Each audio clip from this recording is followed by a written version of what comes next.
So in the last video, we sort of started to develop an understanding of the aggregate demand and aggregate supply model by looking at aggregate demand in what's called the long-run aggregate supply.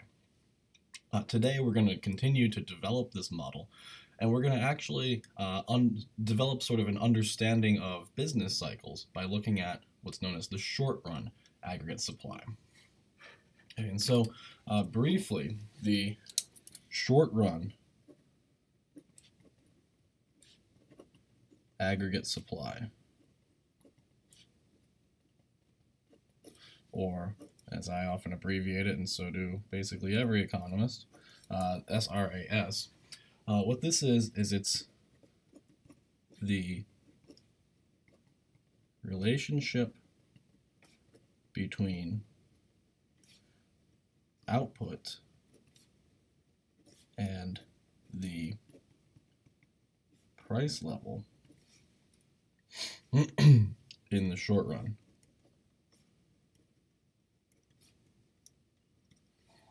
Now, in the short run, the price level actually does affect the level of production. And at some level, we can think about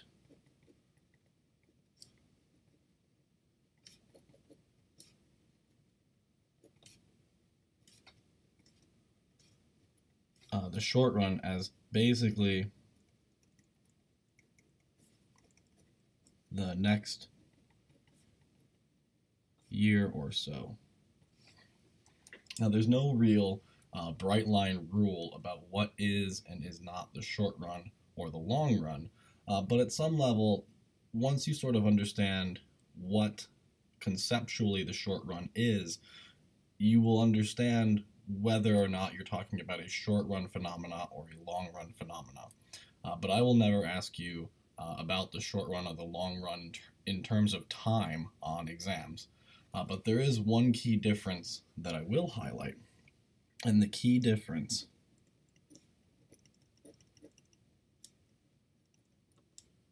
is one of contracts. Okay, and what contracts do is they fix some prices in what's known as the short run, but are negotiable in the long run. Okay, and so what the short run aggregate supply curve looks like is an upward sloping line. Now it can be straight-ish like I've drawn it, it can curve up. The general trend though is it slopes upwards. Okay, so the short run aggregate supply curve is an upward sloping curve. And there are three reasons why the short run aggregate supply curve slopes up and to the right. The first one is what we call the sticky wage theory. And what this says is, in a nutshell, in very non-technical language, what this says is that workers do not like pay cuts, and employers do not like giving raises. Okay, and so basically what this is saying is that people are unwilling to quickly adjust sort of the pay rate, right? Workers don't want to take a pay cut in terms of the number of dollars that they're paid, and employers don't really want to give an increase in the number of dollars that they pay their workers. So let's suppose that you own a factory and you've hired workers for $20 per hour and you promise them full-time employment. Now all of a sudden the price level decreases, okay, and you have a contract with these workers, okay? And so if the price level decreases, you'll be making less money per product, okay? And so the price of your product has decreased, but the price of your labor has stayed the same. And so what you'd want to do in an ideal world is reduce your workers' wages as well. And the key here is that if the price level decreases, Okay, so if the overall price level decreases, wages, in terms of the number of dollars or their nominal wages, should decrease as well, right? And so think of it this way. If the price level, if the average price of everything, or the price of everything on average has decreased by, let's say, 5%, then everyone's pay, which is a wage, which is just a price for labor, should also decrease by 5% if we wanted everything to stay the same. Another way to think of this is, there's no difference between the world where you make $100 per hour and the price level is what it is, or where you make $200 per hour, but all the prices are twice as high as they are, right? There's no difference between those two worlds. And so if we change one of those prices, or one of those numbers, the other one should change as well. But what goes on is, because of the contracts, you can't really change the people's wages, right? This isn't saying that workers have to take a pay cut and that therefore they will be poorer. In fact, they'll be making the same number of real dollars, but they'll be making fewer nominal dollars. And people care about their nominal dollars. Okay? And so what happens in this scenario is, when the price level decreases, workers generally do not take pay cuts, citing their contracts. And so businesses reduce output in the short run. All right? And so what this says is that if the price level is here, output will be there. And if the price level decreases, all right, output will decrease. All right? And this gives us one reason why the short run aggregate supply curve will slope upward. And the opposite's also true. If the price level rises, then the factory owners will be making more money per product, but they won't give their workers a raise, again, citing the contract that they've signed, and so they'll just increase production. Same thing, just backwards. Okay? So the sticky wage theory is basically saying that wages tend to be sticky in the very, very short run. We'll see what happens once we get into the long run and those wages can adjust. The second reason is a very similar one. It's called the sticky price theory. Let's underline these just to differentiate them. It's very similar to the sticky wage theory, but this time it's about prices. And basically what this is saying is that the real price level, or the price level I should say, may decrease, but it might be costly to change the nominal prices on the price tags. Okay? Another way to think of sticky price theory is a theory about menu costs. Okay, so if you've ever gone to a restaurant, you'll often be presented with a menu, which is just a list of things that you can buy and how much they cost. Okay? And so we can imagine a case where the prices of all of those food items should go down by, let's say, a penny, but the restaurant might decide that it's not worth it to reprint all of those menus just to change them all by a penny. And so instead, they might just simply reduce production. Maybe they'll decrease the size of the French fry basket by, one French fry. Or maybe they will give you one less chicken wing or something like that, right?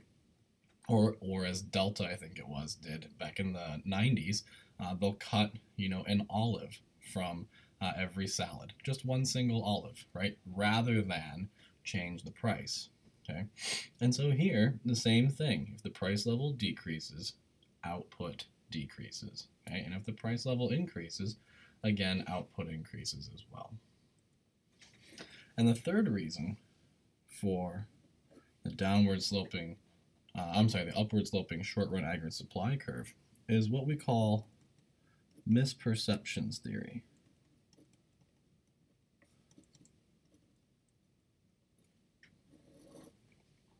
Okay, and this is the idea that people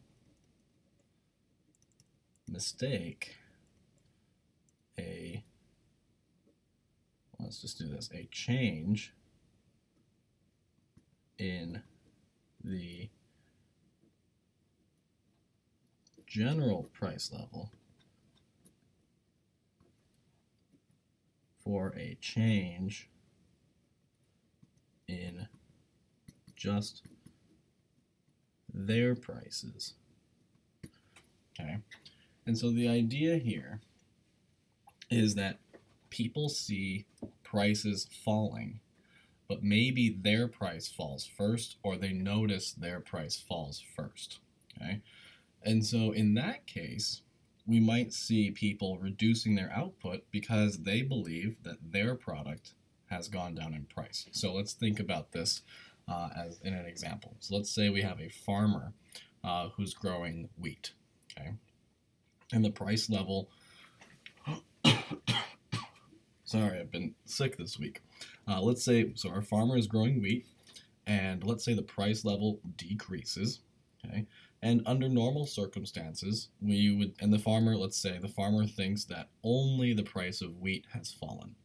Well, the farmer is going to reduce his production of wheat, right? But here, or in that model, the farmer could increase his production of corn, let's say. But in this model, we're saying that there is nothing else to substitute into because this axis here is just production in general. So if you're just going to decrease your production of wheat, all you're doing is decreasing your production, right? The other way to think of it is that if everyone thinks that just their prices have fallen, then everyone's going to decrease their production when the price level falls because they're thinking that only theirs have changed, and when price goes down, people produce less. And so that's sort of the idea behind misperceptions theory, is that people sort of believe that a change in the general price level only affects their prices, okay? And then as they learn that it was actually a change in the general price level and not just their prices, they'll adjust back to what was normal, okay? And so for these three reasons, we say that the short-run aggregate supply curve slopes up. Now, professional economists debate about this stuff all the time, especially when it comes to, which one of these three is correct. Now, in all honesty, there's probably some truth to each of these explanations, but we're not going to focus on the differences between them, and rather, we're going to focus on their similarities. And so if you want to think about it, right, if you're more mathematically minded, right, so if you're not a mathy person, feel free to skip over this slide. What we can say is that the actual amount produced is equal to the natural level of output plus some constant just for scale, the actual price level minus the expected price level. Okay, and what this says is that if we have this model here, let's say I've got my long run aggregate supply curve and my short run aggregate supply curve. Let's say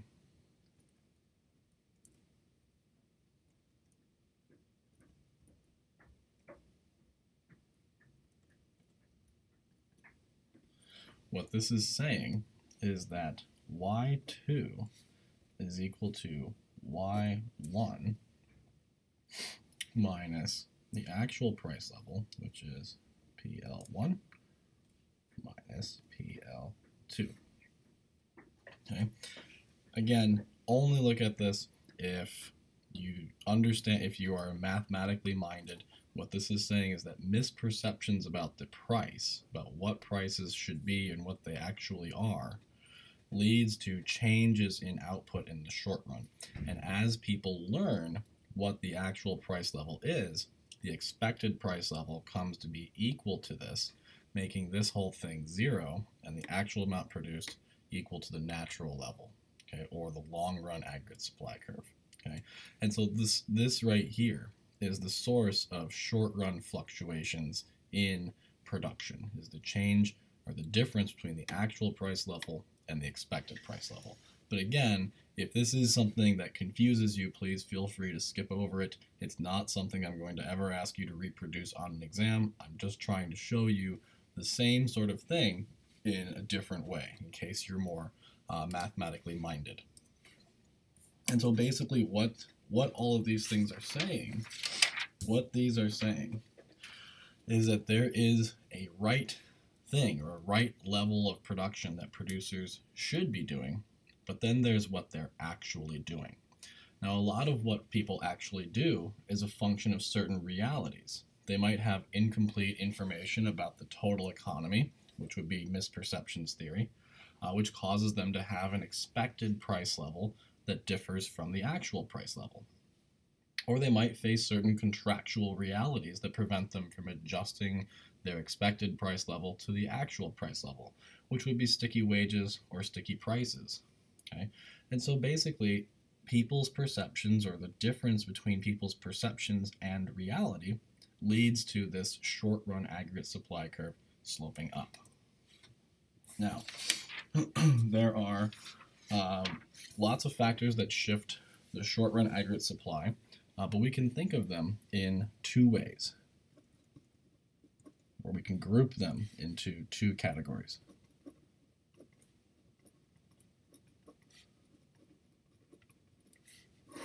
The first one would be everything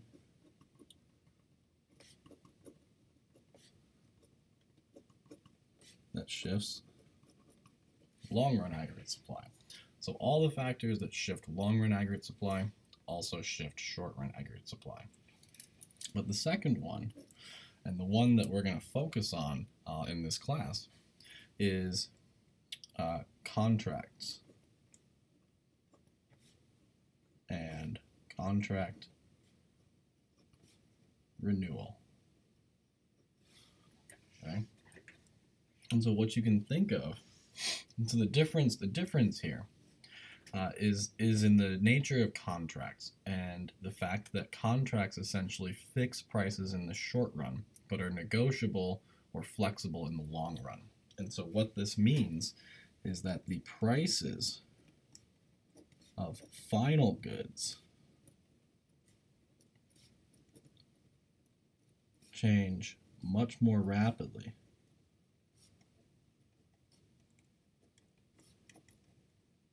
than the prices of input goods, things like labor or raw materials. Okay? And so what we're saying here is that it's easier for us to adjust, or it's easier for firms, I should say, to adjust the prices of final goods than it is for them to adjust the price of input goods. So it's easier to adjust the price that Ford charges for a car than it is for Ford to adjust the price that they pay for their steel or for their workers, right? And if that's true, then you get a short-run aggregate supply curve that slopes up. And then the ability to adjust the price of labor and raw material is what actually shifts the short-run aggregate supply curve. Okay, so when businesses, let's do it like an example. Okay, so here's an example. When businesses expect prices to be high, but they turn out to be low, they'll reduce output, right? And basically, when they think they're going to make money, but they don't, they start producing less. And so this means that they will hire fewer workers than they expected. They'll buy fewer input goods, such as steel, wood, and all that kind of stuff. And as workers discover that it's harder to find a job, they'll likely bargain a little bit harder and accept lower wages in terms of the number of dollars that they'll accept. So what this says, the way we would illustrate this, is by shifting the short-run aggregate supply curve, to the right. So,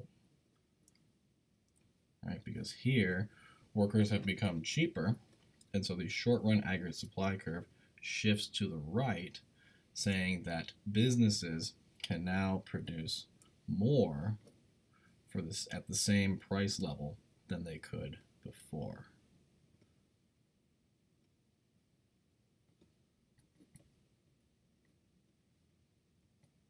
Right? And they can do that at all price levels. So no matter what price level I choose, businesses will be producing more at lower input good prices.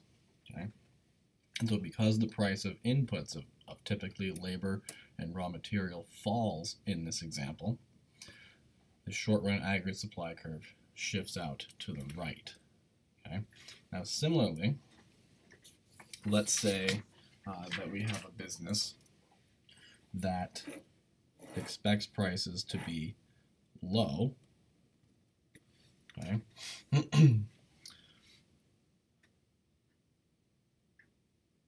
And in this world, right, if they expect the price level to be low, they're going to produce some product, okay? But what they're going to find is that the price level is actually the price that people are willing to pay is actually much higher, okay? And so given that the business has signed contracts with employees and with material providers, etc., what this says is that they're just going to increase their production, okay, from here to here. But then, once contracts can be renegotiated, or alternatively, you can think of this as saying once other businesses enter the market and start trying to bid away the current workers, what's going to happen is workers and input goods are going to become more expensive. And as that happens, what we're going to see is a shift of the short-run aggregate supply curve to the left, okay, down to short-run aggregate supply 2, and we'll see output fall back to Y1. Right? And in this scenario, the workers have the upper hand because they have lots of employment opportunities due to the higher than expected profits that this company was earning. And so wages start to rise, the price of steel, wood, and all the other input goods starts to rise, and short-run aggregate supply shifts to the left. Okay?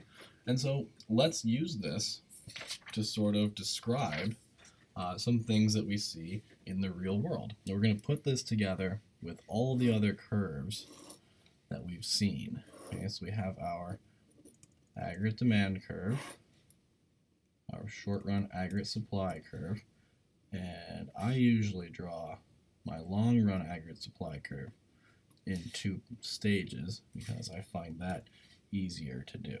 Okay, so we're at this point here, which we would call, I'll call A, and I'll say this over here. A is a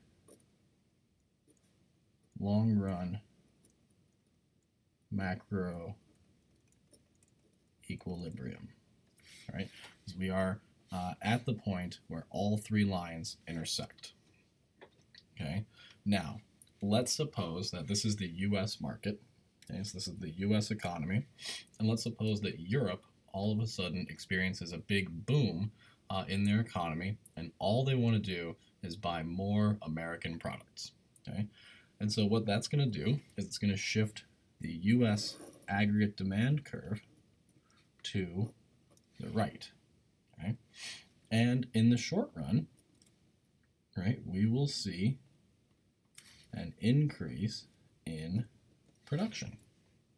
Okay, and so this so far is no big deal. We would be entering into a boom, right, because our point B, which we define as a short run macro equilibrium, right?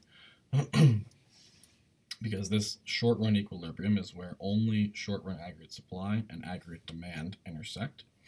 And we know that we're in a boom because our short run equilibrium lies to the right of the long run aggregate supply curve, which we classify as a boom. And so what do we think, right? So let's think about this. How would the economy get back to long run equilibrium? Now, one answer is, oh, well, we can just shift the long run aggregate supply curve to the right. But let's think about this. Has anything changed that would do that, right? So did US population increase? Did US capital increase? Did we find more natural resources, or did our technology increase, right? No. And so it can't be the case that the long run aggregate supply curve is shifting to the right. Okay?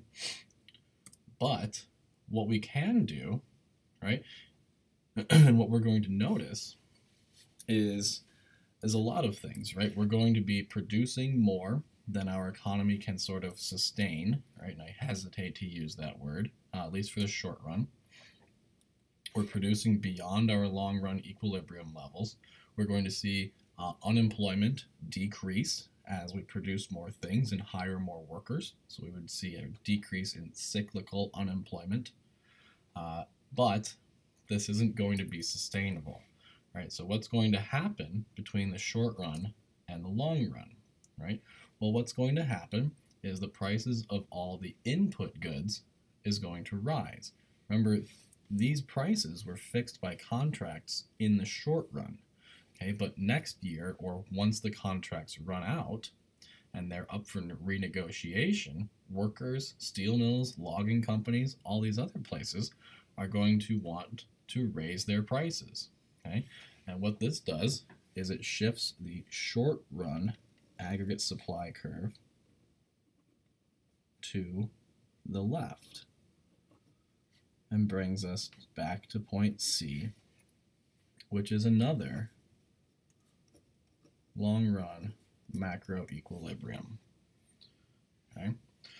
And so you can think about, well, if you want to think of it this way, you can think of this as being the short run aggregate supply curve for, let's say, this year, and this is the short run aggregate supply curve for next year. And so what this model is showing us is the movement of the economy through time. All right, so it says Europe is in a boom, which is great for us because it'll kick off our own boom, right? Our unemployment rate will fall. But then prices in the US are going to start to rise. We're going to see wages start to increase, input prices start to increase, and the economy will sort of settle back down to where it was, right? So this is the march of time can be looked at as moving like this, okay? And we call this the automatic adjustment mechanism. Because if you notice, the market by itself has automatically adjusted to end the boom, right? We have gotten ourselves back to long run equilibrium. without anyone really having to do anything. There was no policy initiative. There was no person getting on the radio or the television to make an announcement that steel prices had to go up. They just did.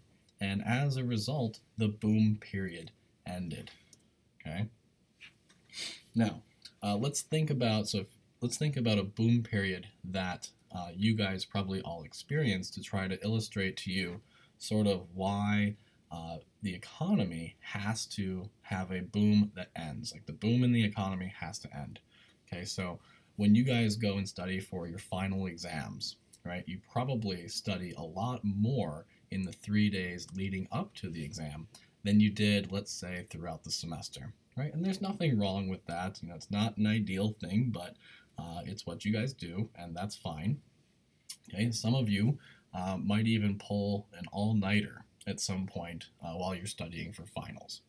But could you do that every single night, right? Of course not. You would need to sleep at some point, right? No matter how much Red Bull you decided to drink, you would have to take a nap at some point. Okay? The economy is sort of like that, right? So you can think of this picture as saying exactly that, okay? When you guys start to study for final exams, you increase your studying beyond your long-run capabilities of doing so.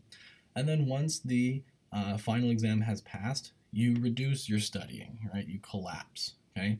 And so you can think about the economy as sort of like that. We can overproduce for a little bit, but when we do, we're putting a greater strain on our resources than we can sustainably do. And at some level, we just have to let the economy fall back, okay? And no amount of propping up the boom can keep it going for forever, okay? So this is sort of the automatic adjustment mechanism in a nutshell. In the next video, we're going to develop the first of the 2 ways of doing aggregate demand management called fiscal policy.